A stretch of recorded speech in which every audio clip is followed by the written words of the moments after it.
خياران أحلاهما مر. الأول الهلاك أثناء المواجهات، والثاني الوقوع في قبضة القانون. فحكم العدالة لا مفر منه، اليوم أو غدا سيصل إليهم الأبطال من الأجهزة الاستخبارية. الإرهابيان رائد خليل وصالح مصعب ظنا يوما أنهما سيفلتان من قبضة القانون رغم كل العمليات الإرهابية التي ارتكباها، لكن الأبطال في وكالة الاستخبارات والتحقيقات الاتحادية بددا أحلامهما الوردية ولاحقوهما حتى ألقوا القبض عليهما. الأول انتمى عام 2019، والثاني انغمس بالفكر التكفيري المتشدد منذ عام 2007، واليوم ومن موقف احتجازهما يحكيان قصة انتمائهما وما هي العمليات الإرهابية التي نفذها، وكيف تنقل الإرهابي صالح بين التنظيمات الإجرامية وصولا لداعش الإرهابي. إلى ذلك نسترع الانتباه.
اسمك الكامل؟ رائد خليل ابراهيم منصور. يا مواليد؟ 92. وين تسكن؟ جلولاء. وين بجلولاء؟ شيخ بابا. لأي تنظيم تنتمي؟ الدولة الإسلامية. كنيتك داخل التنظيم؟ لقبك؟ رائد سيدي. تاريخ انتمائك للتنظيم؟ 2019. تاريخ اعتقالك؟ 2020 شهر التاسع.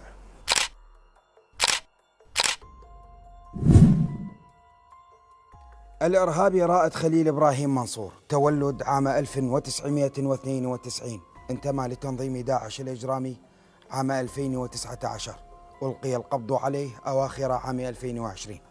اشترك في عمليات إرهابية عديدة، منها تفجير عبوة ناسفة استهدفت سيارة مدنية قرب منطقة شهربان في ديالى، والاشتراك بزرع عبوة ناسفة لاستهداف أحد ضباط شرطة ديالى. حاول تنظيم داعش الإجرامي بعد 10 من حزيران عام 2014 بسط سيطرته على محافظة ديالى، خصوصا الأقضية والنواحي المتاخمة لحدود العاصمة بغداد، لما لها من أهمية استراتيجية وامتداد أراضيها بمحاذاة صلاح الدين وكركوك، لكنه فشل في تحقيق ذلك، وتمكن من السيطرة على مناطق عديدة شمال وغرب ديالى لا جنوبها. واتخذ التنظيم حينها منطقة العظيم مركزا لقيادته، فيما كانت بحيرة حمرين الوكر الأساس لتخفي عناصره بعيدا عن صقور الجو العراقي، لما يتمتع به شاطئها الممتد وصولا إلى نارين التي عدت من أصعب البؤر الأمنية إبان عمليات تطهير تلك المناطق من عناصر داعش الإجرامي. شلون انتميت للتنظيم؟ سولف لي. سيدي وسام ابن خالتي قال لي انتمي ويانا للتنظيم وانتميت. سيدي وسام هو مسؤول التنظيم هناك؟ اي سيدي هو نعم. يصير ابن خالتك؟ ابن خالتي سيدي. بني. اي سيدي. وين بأي منطقة انتميت؟ سيدي بالبعقوب بالقاطر. رددت البيعة أمامه؟ اي سيدي. شنو كان سلاحك؟ نص أخمس سيدي. منو كان وياكم بالتنظيم؟ سيدي أنا وسام وصالح بن خالتي سيدي. وضع تنظيم داعش الإجرامي نصب أعينه السيطرة على المناطق التي تحوي على حقول نفطية لتحقيق موارد مالية وتمويل عملياته الإجرامية، ومنها حقل نفط خانة في ديالى، وحقول عجيل وعلاس في صلاح الدين، وحقل نفط القيارة جنوب الموصل، وزالة وبطمة وصفية شمال غرب محافظة نينوى. اتخذ تنظيم داعش الإرهابي من عمليات تهريب النفط موردا أساسا لتمويل عملياته الإجرامية، فعمل في تلك الفترة على تهريب النفط نحو سوريا، وقدرت كمية النفط المهرب حينها بأكثر من 200 ألف برميل يوميا. وحقق التنظيم أكبر ربح من هذه العملية في أشهر أيلول وتشرين الأول وتشرين الثاني من العام 2014، وكان يعمد إلى بيع النفط الخام بأسعار منخفضة تتراوح ما بين 10 و30 دولار للبرميل. اعتمد تنظيم داعش الإرهابي على العجلات لتنقل عناصره، فكان بحاجة إلى المشتقات النفطية بشكل رئيس، لذا لجأ إلى فكرة ما يسمى الحراقات بدل المصافي، وبدأ بها في محافظة نينوى، فأنشأ في جنوب الموصل وحدة أكثر من 130 حراقة ممتدة من القيارة حتى قرية العذبة شمالا، وكانت تصنع تلك الحراقات يدويا داخل الموصل، وبلغ سعر الواحدة منها 1,000,000 دينار عراقي، وهي عبارة عن خزان كبير يحوي على فتحات ممتدة منها العديد من الأنابيب بسمك 5 سنتيمترات تخرج من وسط حوض ماء يشبه حوض الأسماك. وكانت تلك الحراقات تدر للتنظيم أرباحا كبيرة، ولهذا كانت لديالى وحقول نفط خانة أهمية كبرى لدى التنظيم.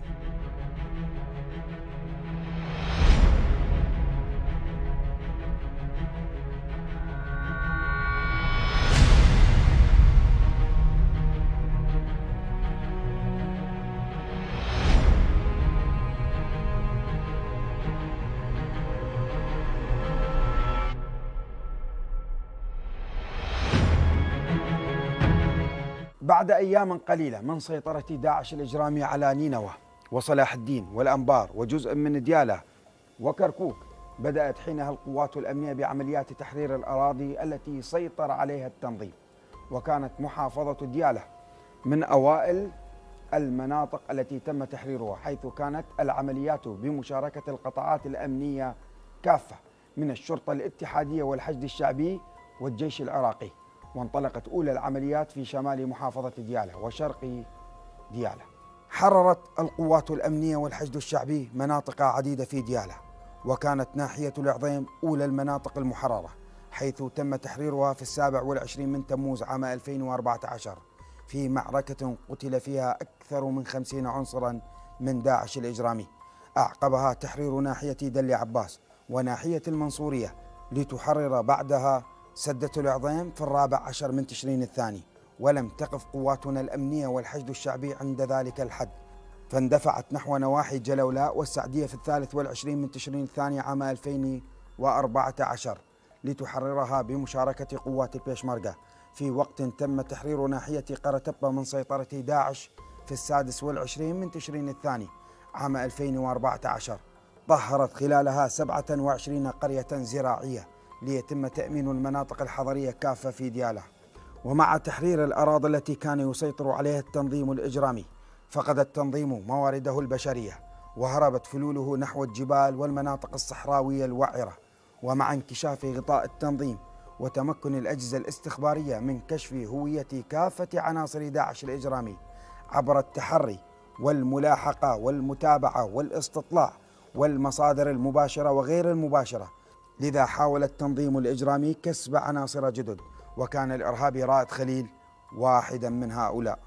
بعد تقديم الإرهابي رائد خليل الولاء لتنظيم داعش الإجرامي، اشترك في عمليات إرهابية عديدة، حيث كلف بالاشتراك بعملية تفجير عبوة ناسفة في منطقة شهربان لاستهداف إحدى عجلات الحشد الشعبي في تلك المنطقة، لكن المجموعة الإرهابية لم تستطع الانتظار كثيرا في موقع الجريمة خوفا من انكشافها، لذا قامت بتفجير العبوة الناسفة مستهدفين سيارة مدنية، في دليل واضح على جرم التنظيم وفكره الإرهابي الذي يستند إلى القتل لأجل القتل لا غير. العمليات اللي شاركت بها سيدي عمليتين، عملية بشهربان كانت بيا سنة بشهر رمضان 2020 سيدي. اي شنو؟ للسيارة الحشد كانت عبوة ناسفة سيدي، قالوا نروح ننصبها وسام وصالح، راحوا نصبوها ورجعوا. أنا بقيت بس مراقبة على الشارع، ظليت مراقبة، راحوا نصبوها ورجعوا. رجعت البيت خابرني نص الطريق، قال نجحت العملية، بس نجحت مو على السيارة مال الحشد، على سيارة مدنية سيدي. مع تحرير محافظة ديالى توزعت مهام مسك الأرض فيها بين القوات الأمنية والحشد الشعبي بالتساوي، وكلف كل تشكيل فيهم بمسك الأرض مع تعاون استخباري كبير بين القوات المتواجدة في تلك المناطق، والتي تعد من البيئات الصعبة نظرا لطبيعتها الجغرافية الوعرة المملوءة بالبساتين والوديان والجبال، وانفتاحها غربا على مناطق واسعة من محافظة صلاح الدين. مع تطور عمل الأجهزة الأمنية وخصوصا الاستخبارية واندحار التنظيم الإرهابي في ديالى وغيرها من المناطق، لم تعد للتنظيم الإرهابي قدرة على استهداف القطاعات الأمنية، وعاد لأسلوبه القديم عبر تنفيذ عمليات إرهابية غادرة عبر استهداف الأفراد رغم ندرة تمكنه من تنفيذها. وفي قضاء بعقوبة مركزي محافظة ديالى اشترك الإرهابي رائد خليل بعملية إرهابية حاول من خلالها استهداف أحد ضباط شرطة محافظة ديالى، حيث خطط قائد المجموعة الإرهابي وسام صلاح مهدي للعملية، وأمر الإرهابي رائد وإرهابيا آخر بالمرابطة والمراقبة عند أحد الجسور بهدف زرع عبوة ناسفة لاستهداف الضحية. العملية الثانية سيدي مالت العميد. اي سيدي، وسام وصالح. بيا سنة هاي العملية؟ 2020 شهر السابع سيدي. اي. وسام وصالح راحوا جو من تقاطع القدس، وانا من هنا انتظرهم بالمجسر، يم المجسر انتظرهم سيدي. نعم. اي سيدي، صعدوا نصبوا العبوة هناك، وانا انتظر، ظلت مراقبة. كملوا، قالوا انت روح بعد، احنا راح ننتظر هنا لان احنا بيوتنا قريبة، انت بيتك بعيد سيدي. شو يشتغل هذا الضابط؟ سيدي عميد.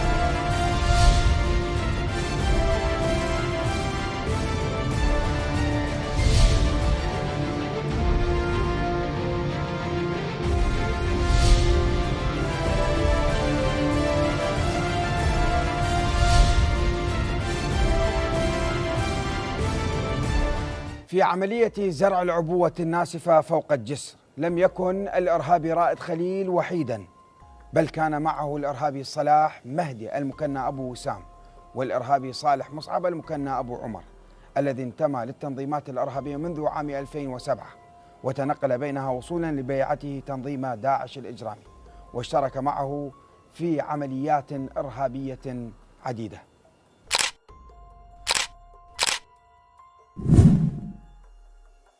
الإرهابي صالح مصعب صالح جدوع، تولد عام 1983، انتمى لتنظيم داعش الإجرامي عام 2014، كني أبو عمر، ألقي القبض عليه أواخر عام 2020. اشترك في عشرات العمليات الإرهابية، منها اختطاف 3 مواطنين من أهالي الديوانية في ديالى، واختطاف شخصين من محافظة ديالى، فضلا عن تورطه بزرع عشرات العبوات الناسفة التي استهدفت قوات البيشمركة، فيما اشترك بتفجير أنابيب نقل النفط في كركوك، وزرع عبوة ناسفة استهدفت أحد ضباط شرطة ديالى، وتفجير عبوة ناسفة على مولدة أحد المواطنين في بعقوبة، واستهداف عجلة تابعة للحشد الشعبي في المقدادية. اسمك الكامل؟ صالح مصعب صالح جدوع. تولدك؟ جلولاء، مواليد 1983. وين تسكن؟ جلولاء قرية الشيخ بابا. وحاليا؟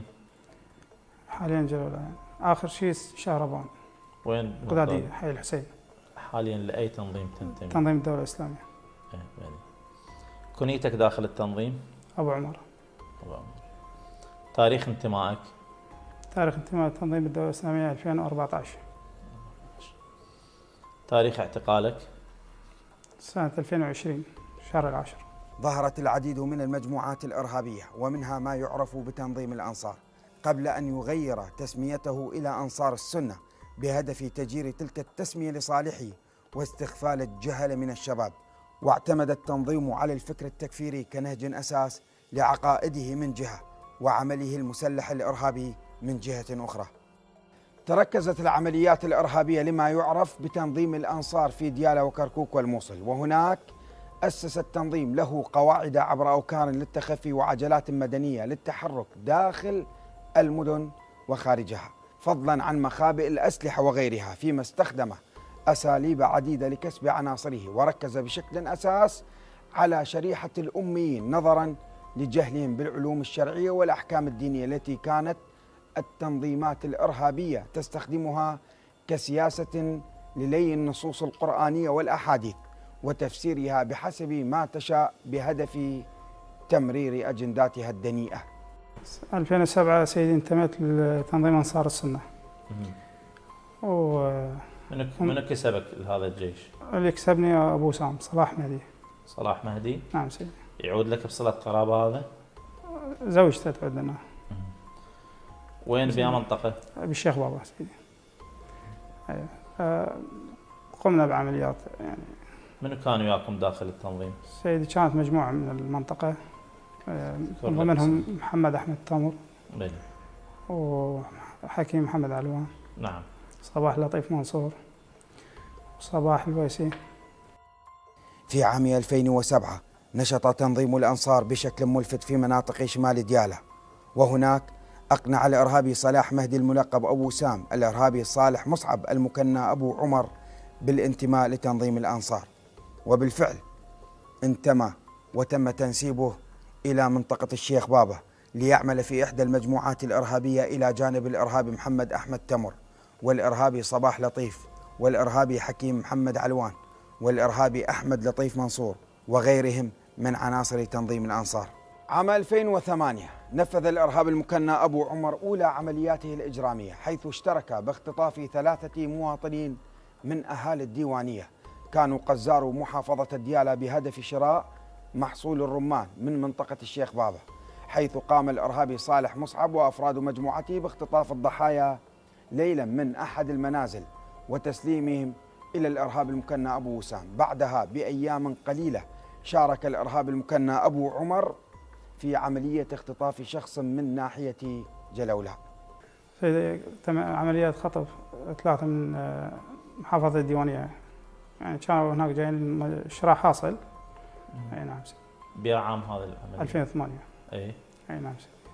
والعملية اللي بعدها كانت لحظة شو يشترون حاصل شنو؟ رمان. نعم سيدي. شلون توجهتوا عليهم وشلون؟ سيدي هو الأمر من أبو وسام، طلب من عندنا نتوجه. هم الناس باتوا ذاك اليوم ببيت بالمنطقة. نعم سيدي. وداهمنا البيت بالليل واعتقلناهم. قتلتهم. لمن سلمتوهم؟ لأبو وسام. العملية الثانية؟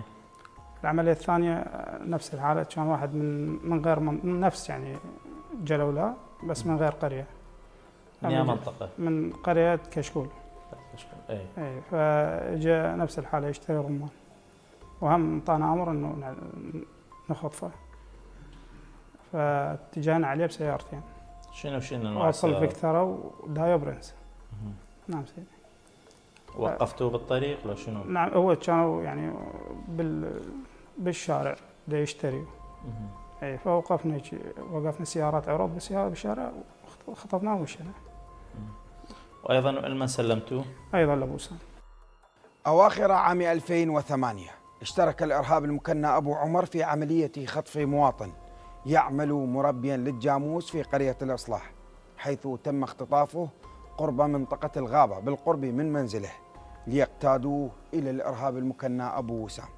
والعمليه الثالثه كانت رجل جماس بشارع الغابه، يعني انطانا معلومات ايضا 2008 سيدي.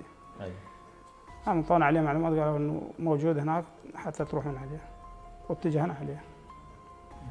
نعم سيدي.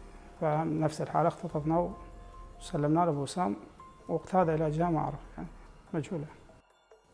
استخدمت التنظيمات الإرهابية العبوات الناسفة كسلاح لاستهداف القوات الأمنية دون الحاجة لمواجهتها، فضلا عن استهدافها المدنيين بذات الطريقة. لذا أولت تلك التنظيمات الإجرامية أولوية قصوى لفتح ورش تصنيع العبوات الناسفة وتدريب عناصره على تلك المهمة، والتي تقع ضمن إدارة ما يسمى هيئة التطوير والتصنيع، والمسؤولة عن ملف تصنيع الأسلحة وتطوير المعدات العسكرية، والإشراف على ورش التفخيخ وصناعة العبوات والأحزمة الناسفة وصناعة الذخائر والقذائف والصواريخ. اشترك الإرهاب المكنى أبو عمر بعملية إرهابية تم خلالها زرع العديد من العبوات الناسفة على الطريق العام لمنطقة الشيخ بابا، حيث خطط للعملية الإجرامية الإرهاب المكنى أبو وسام، والتي استهدفت فيها قوات البيشمركة.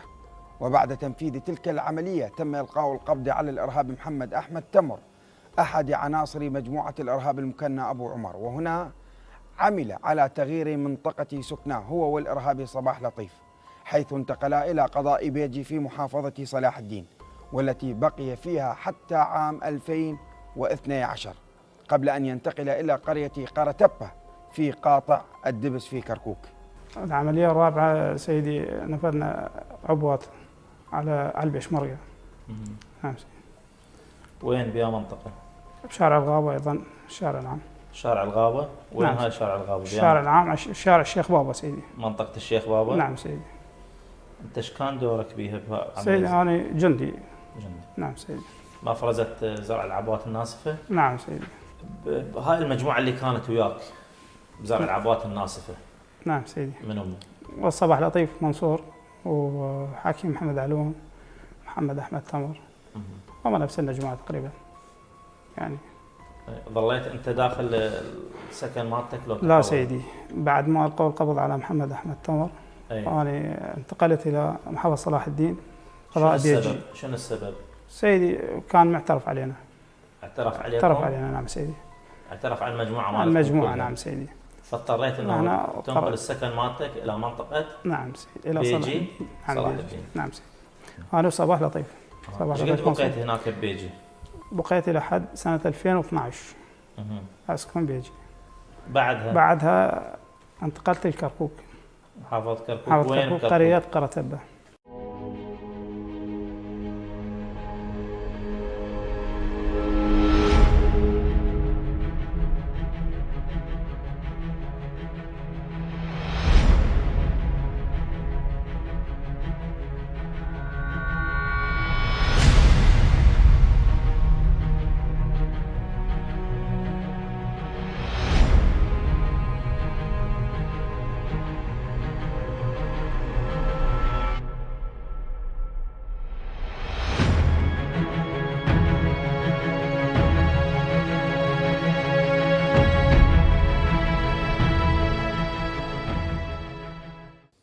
تعد مناطق شمال كركوك وغربها من المناطق الساخنة ما قبل عام 2014، حيث مثل قضائي الحوجة والدبس ونواحي الرشاد والرياض ملاذا للجماعات الإجرامية، نظرا للطبيعة الجغرافية الصعبة التي وفرت بيئة لتلك الجماعات، حيث كانت تنفذ عمليات إرهابية في تلك المناطق مستهدفة القوات الأمنية والبيشمركة على حد سواء.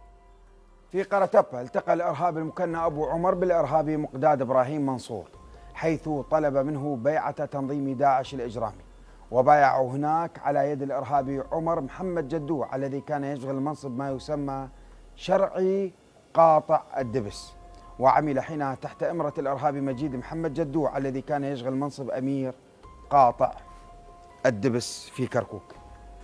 هناك كان موجود مقداد إبراهيم منصور. مقداد إبراهيم؟ نعم سيدي. بلي. أي فطلب من عندي الانضمام إلى تنظيم الدولة الإسلامية. الانتماء؟ نعم سيدي. التنظيم. فأخذني إلى بيت عمر محمد جدوع الشرعي. هذا المسؤول هناك الشرعي؟ مسؤول الشرعي. أي فطلب من عندي الانتماء يمها، فانتميت على يد عمر. رددت البيعة؟ نعم سيدي. شنو كان سلاحك؟ كلاشينكوف.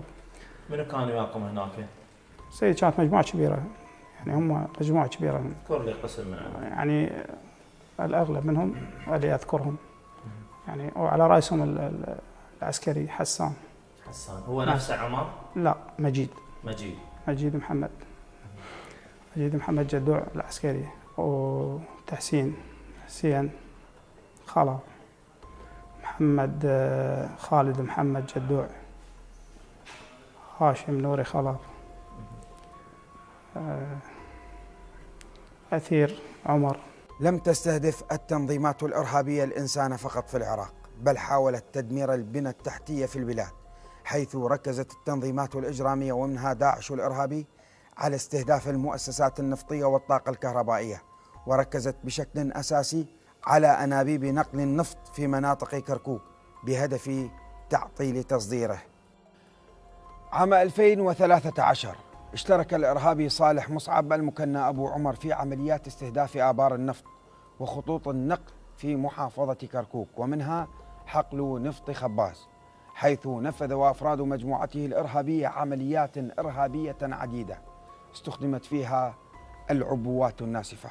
بعد الانتماء شاركت بعملية تفجير بير نفط منطقة خباز قاطع الدبس، يعني حطينا له عبوة على الكاك مالته، على مفتاح الضغط؟ على مفتاح الضغط. نعم سيدي.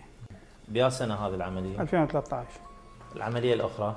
نعم سيدي، العملية الثانية كانت على أنبوب ناقل النفط في منطقة علاء محمود على طريق الدبس. سيدي أخذنا عبوة صاروخ نمساوي، ربطناه على البوري أنا وقسم من المجموعة اللي موجودة. كانت بيا سنة هذا؟ سنة 2013. نعم سيدي، وكان تنفيذها عن طريق الجهاز الموبايل. أوائل عام 2014 فر الإرهاب المكنى أبو عمر نحو إحدى دول الجوار، والتي بقي فيها حتى عام 2019 عندما طلب منه العودة إلى العمل مع تنظيم داعش الإجرامي في ديالى نظرا لفقدان التنظيم لموارده البشرية. وفي ديالى نفذ الإرهاب المكنى أبو عمر عمليات إرهابية عديدة، منها اشتراكه مع الإرهابي صلاح مهدي المكنى أبو وسام والإرهابي رائد خليل بتفجير عبوة ناسفة استهدفت عجلة تابعة لأحد ضباط شرطة ديالى وسط مدينة بعقوبة. بال 2019 جيت، كانت لنا عمليات هنا بالفترة الأخيرة 2020 سيدي بمدينة بعقوبة، منها عبوة لاصقة على سيارة للضابط،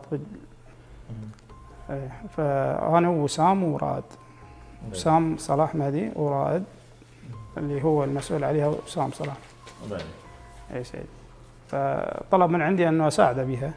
منو طلب من عندك؟ وسام. نعم سيدي. وسام كان هنا داخل بعقوبة شنو؟ نعم سيدي، هو ساكن بعقوبة. هو اصلا مين وسام؟ اصلا من جلولة وسام. اصلا من جلولة. نعم سيدي. فطلب من عندي، انا سكنت شهربان طبعا من رجعت بال 2019. باين. اتصل بي قال يريد تساعدني بهذه العملية، قلت له ماكو مشكلة. بصحبة أبطال مديرية استخبارات ومكافحة إرهاب ديالى ومن موقع الجريمة، يحكي الإرهابيان رائد خليل وصالح مصعب كيف نفذا جريمة عبوة مجسر المفرق. مشاهدينا الكرام، احنا حاليا في محافظة ديالى، تحديدا مدينة بعقوبة، بالتحديد أسفل مجسر المفرق. تم تفجير عبوة لاصقة استهدفت ضابط بشرطة ديالى، لكن قدر وشاء رب العالمين ولطف أنه نجا من هذا الحادث بعد أن حاولت يد الظلام والغدر والشر استهداف هذا الضابط. المتهمين اللي شاركوا في هذه العملية هم كل من الإرهابي رائد خليل والإرهابي صالح مصعب.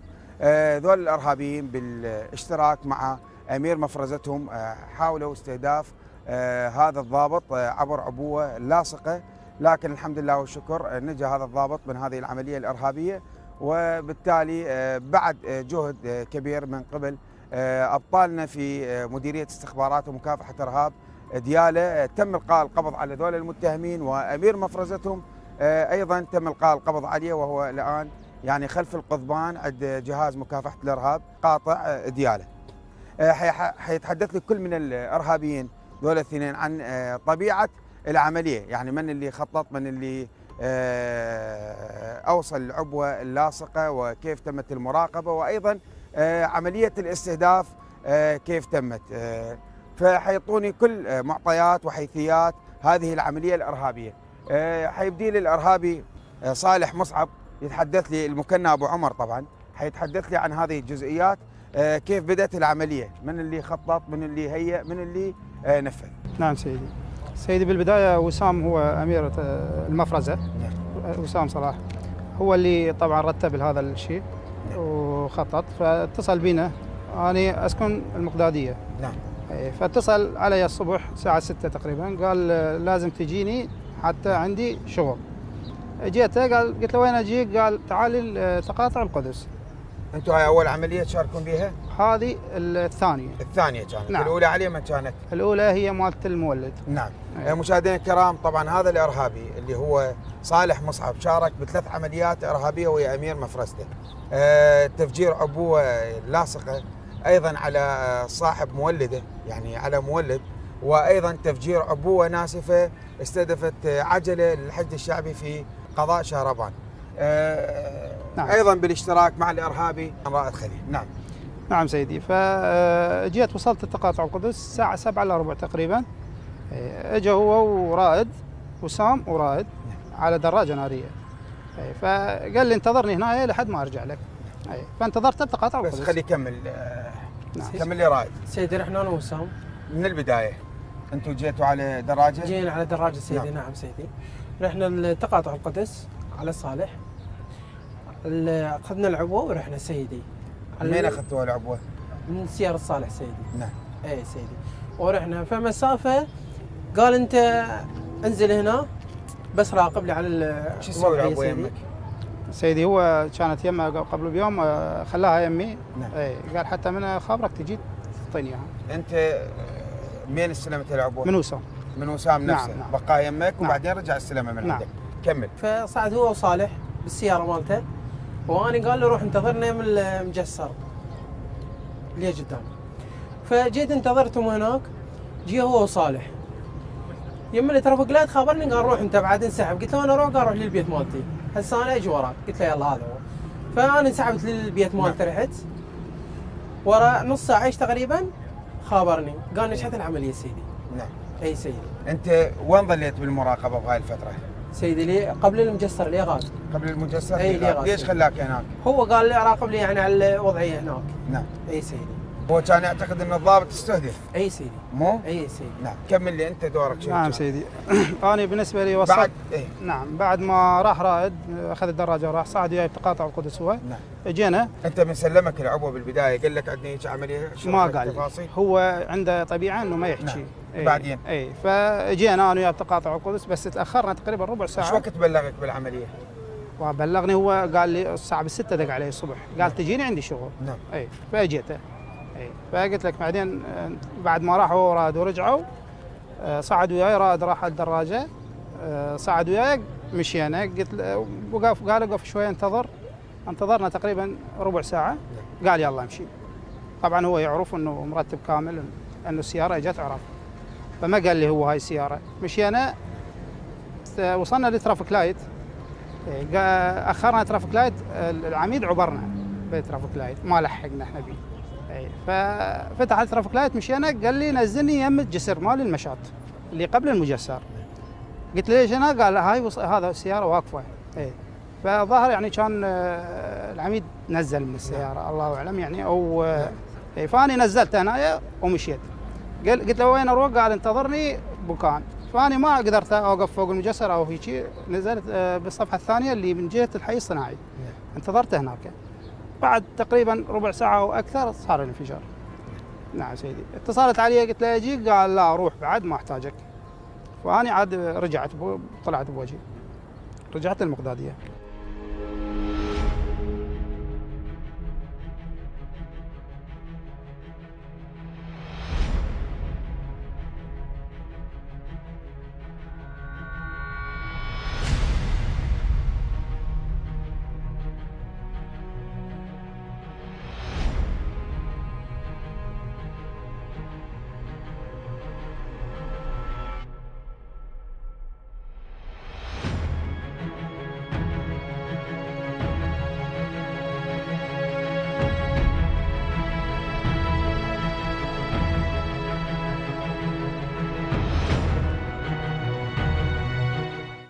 بعد تنفيذ الإرهابي صالح مصعب لعملية مجسر المفرق، اشترك بعملية أخرى بأوامر من الإرهابي صلاح مهدي المكنى أبو وسام، حيث اصطحب الأخير نحو منطقة نارين قرب بحيرة حمرين ليجلبوا من هناك عبوتين ناسفتين حملاها في العجلة الشخصية للإرهابي المكنى أبو عمر ليقوما بتفجير إحداها على مولد للطاقة الكهربائية تابعة لأحد المواطنين، مما تسبب بتدمير المكان.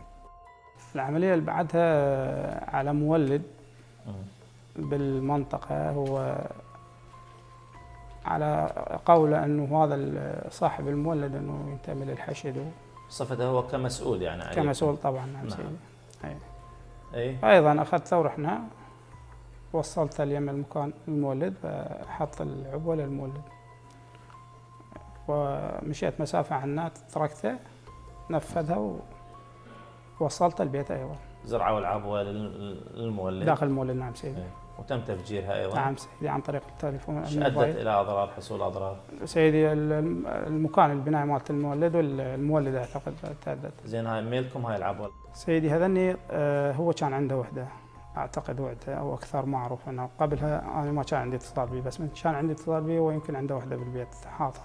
بعدها طلب من عندي إنه نروح نجيب من جماعته اللي موجودين بمنطقة نارين. منطقة نارين. نعم سيدي. يعني أيضا باتجاه منطقة قرى تبر. نعم سيدي. سلسلة جبال حمرين. بالضبط. نعم سيدي. نعم. رحتوا لهناك؟ إيه. نعم سيدي. فجابتني. بإيش رحتوا؟ سيارتي. سيارتك الخاصة؟ سيارتي الخاصة. نعم. شنو نوعها؟ أوبل أوميجا. أوبل أوميجا. رحتوا يعني المقرهم؟ نعم سيدي، للمضافة. للمضافة. نعم سيدي. نعم. فهو بات هناك وثاني يوم خابرني، رجعت. من رجعت جبته، جاب وياه 2 عبوات. 2 يوم. نعم سيدي. جبتهن وجيت بالسيارة؟ اجينا انا وياه وجبناهن البيت. قبل تمكن وكالة الاستخبارات والتحقيقات الاتحادية من إلقاء القبض على الإرهابي صالح مصعب المكنى أبو عمر، نفذ عملية إرهابية أخرى استهدفت عجلة تابعة للحشد الشعبي في منطقة المقدادية، حيث اشترك الإرهابي صلاح مهدي بزرع العبوة وتفجيرها. اتصل علي رد يعني بقت وحدة، فكان محتار بها انه نوديها. اي قلت له تعال يمي. فاجاني، جاء طلب من عندي، انا جيت اخذته. اي وصلت لبيتي بحي الحسيب شهربان بالمقدادية. فقررنا انه نحط السيارة بالحشد. نعم سيدي. منطقة المقدادية؟ منطقة المقدادية. نعم سيدي. نعم. أيضا نصبناها بسيارة الحشد. أي نعم سيدي. وتم تنفيذها ثاني يوم الصبح. أي. تم تفجيرها؟ نعم سيدي، تم تفجيرها. أيضا هو تركته بالمكان اللي راد ينفذ به، فنفذ العملية.